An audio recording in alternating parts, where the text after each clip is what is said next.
ועל דרך זה מצוות עשה שהזמן גרמה. And similarly, the positive commandments that are dependent upon time, nashim pturos, women are not obligated, lefi she'itfela le'adachar, because it's subservient to the masculine, v'hu motzi osa b'mitzvos aseh elu, and the masculine fulfills their obligation with these positive commandments, so it's subsumed within the masculine, just like we said that when you have the masculine and feminine together, it's on the name of the masculine. So too, in this context of the mitzvos aseh are within zir anpin, so to speak, the masculine aspect, and it fulfills the obligation of malchus as well. Parshas Drusha Sheni Perek Aleph Shezeu Inyan Esatafel Chulu V'zeu V'ahavta S. So when it says S, that refers to the thing that's nullified to it, and that's that you should love S.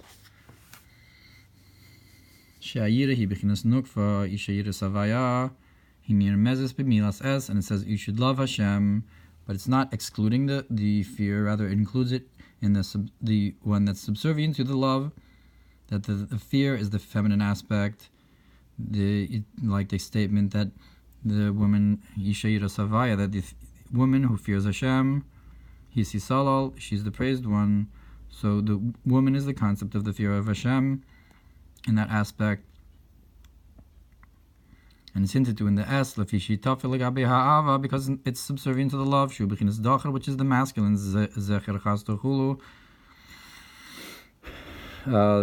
the remembrance of his kindness is also the masculine of his kindness. And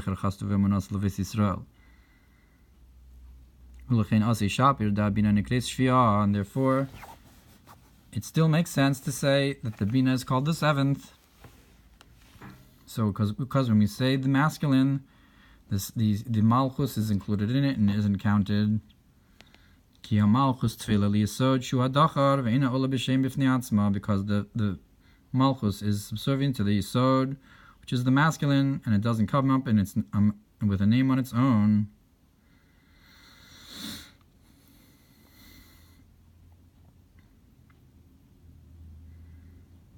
So too,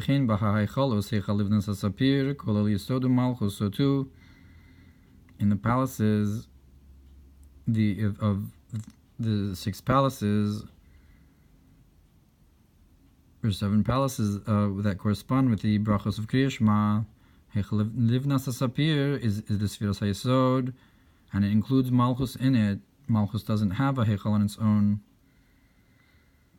The Azai Heichel Kodesh Kadashim, and then the Palace of the Holy of Holies, the 7th one, Shu Bebina Hu Hashvi, which is in Bina, that's the 7th, that's Bashmona Esrei.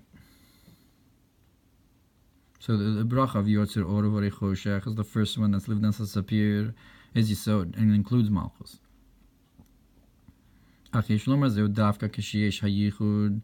we can say, when do you have that idea that Malchus isn't counted, included in Yisod? That's when you have the Yichud, which is the concept of Shman Shmona Esrei.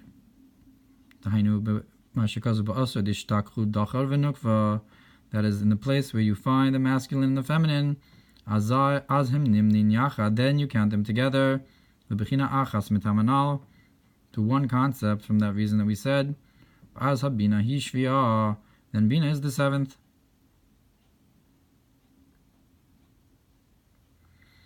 Which is not the case before the union. So then Malchus is a concept on its own. If so, that's when you count Malchus as a level on its own. Then Chesed is the 7th from below to above. And further, that when they have this union, both of them are called one man, one person. Because a man without a woman is called half a body. And so when you unite the two halves, so two halves become one whole body. And then they're called one. Zohar Parshas Vayikra daf zayin amud beis.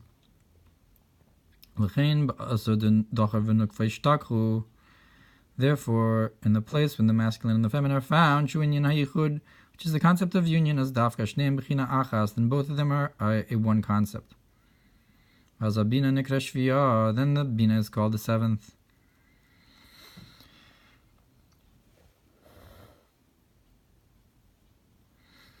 And if so, that's a great level.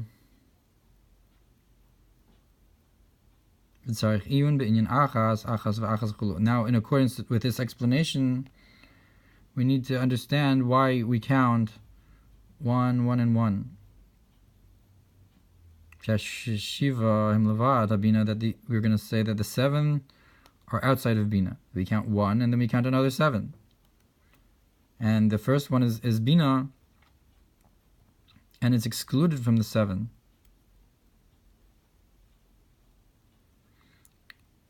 Even though we're saying here that when we're counting Bina, it's because we have this Yichud and Malchus is included within the Yisod, or within the masculine.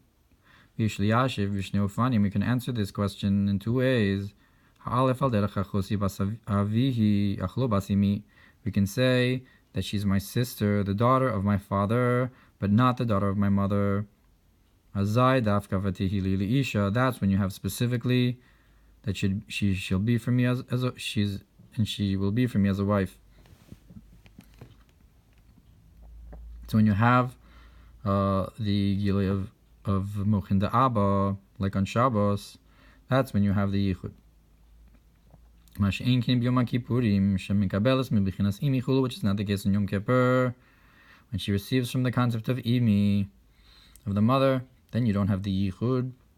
And I guess like on Yom Kippur, it's Asur B'Tashmi Shamita. Even though we call it Shabbos Shabboson. But it's known, it's that Yom Kippur is the level of Bina. Or this, in a second explanation, we can say the opposite. Because Yom Kippur is so high, to the point where the feminine aspect is no longer subservient to him, to the masculine. Like the concept of that the woman of valor is the crown of her husband. Like the concept of that she did not go away from her endearment until she was called my mother. Look in the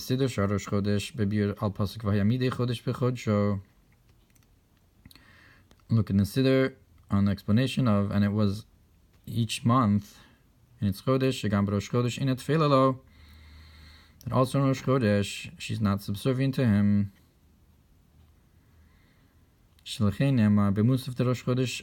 Ulas hatamid yasev nisko, that says upon the elevation of the constant elevation you will do, and its libations. So I guess al ulas hatamid. I'm not sure what the diuk is, but at any rate, so midei chodesh b'chodsho is you have this extra elevation. So you all, similar to like we're saying by Yom Kippur, is the same idea by Rosh Chodesh, that you have the elevation of the feminine aspect to the way it's going to be Lasid Lavo. So usually Malchus is in Iyu Benetzach V'ihi Behod by the Yichud of Shemona Esrei. But on Rosh Chodesh, I think they're both in Hod or something like that.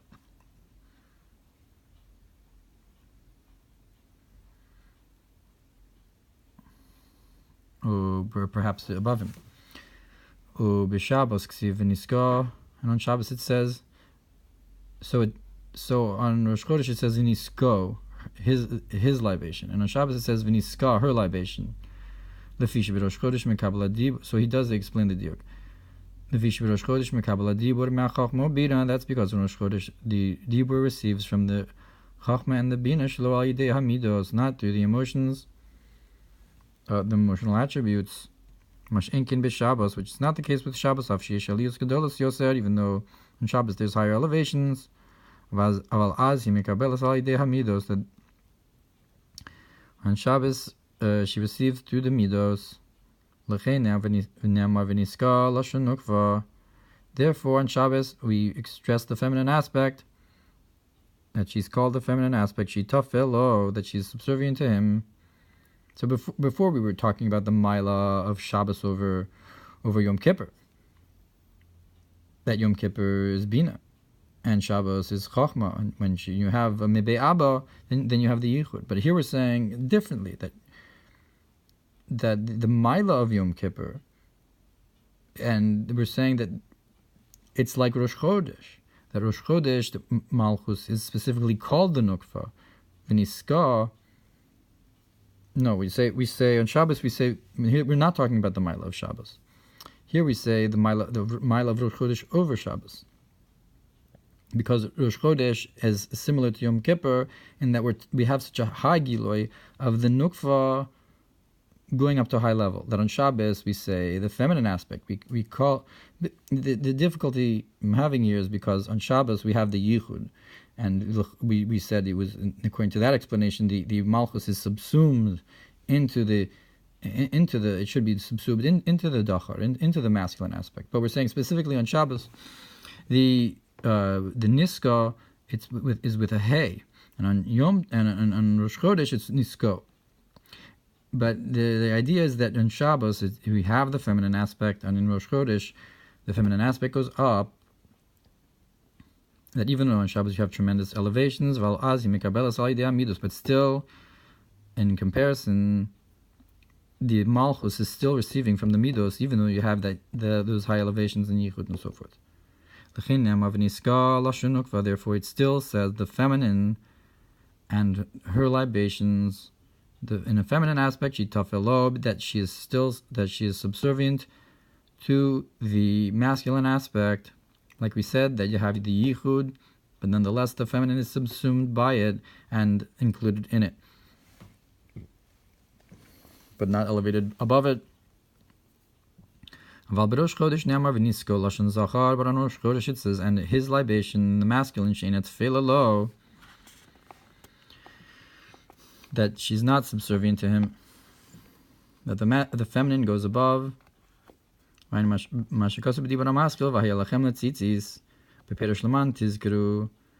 says in tzitzis, that in order to remember, and it also means to be masculine, that you will be in the masculine aspect. And this is also the concept of you should remember the Shabbos day. That is to say, to make the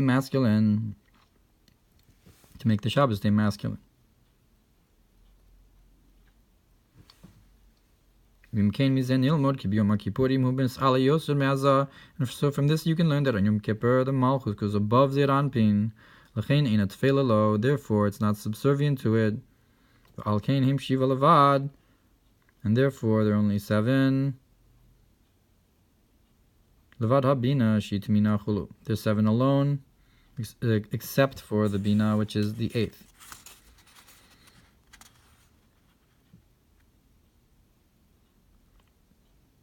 So, meaning to say that because Malchus is elevated, so we count the Malchus amongst the 7. And then you have Bina being the 8th in that context, which is the Achas, and then you have 7 counted alone, the Shisha Midus and the Malchus as it's elevated, perhaps above the other Midus.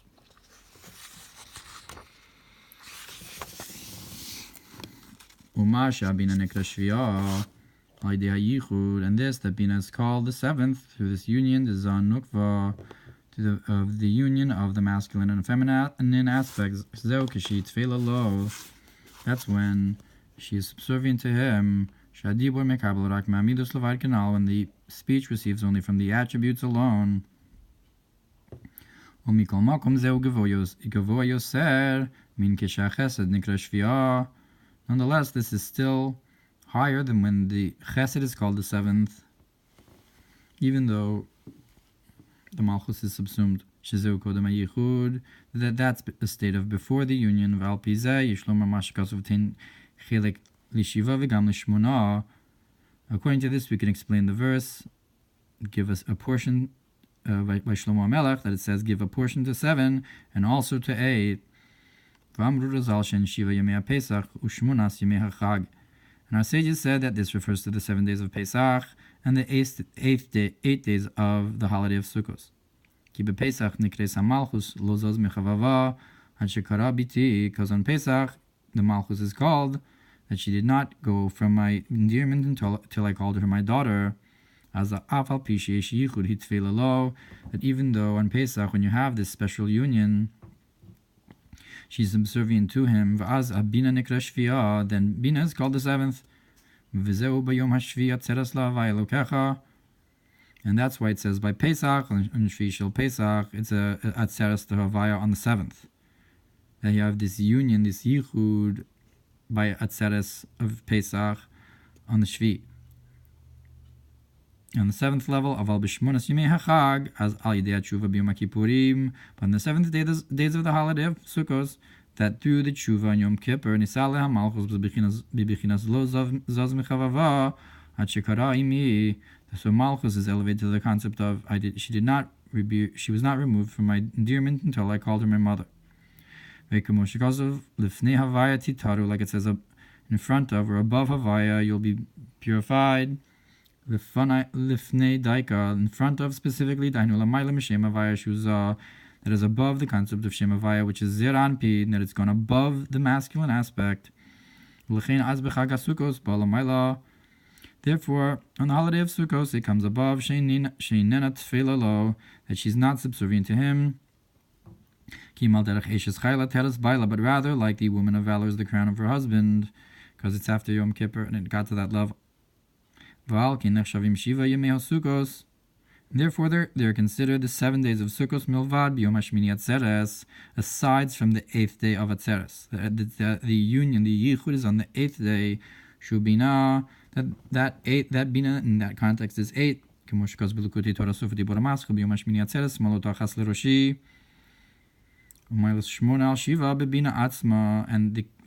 concept of the greatness of 8 above 7, and within bina itself, Yishlomar, we can say al derech kino shel shiva nimin, because in both of these contexts you have bina. Either you say it's the 7th or you say it's the 8th. But so within bina you have it as being the 7th and you have it as being the 8th. So what's the mila of shiva, shmona over shiva within bina itself? We can say it's like the difference between a harp with 7 strands.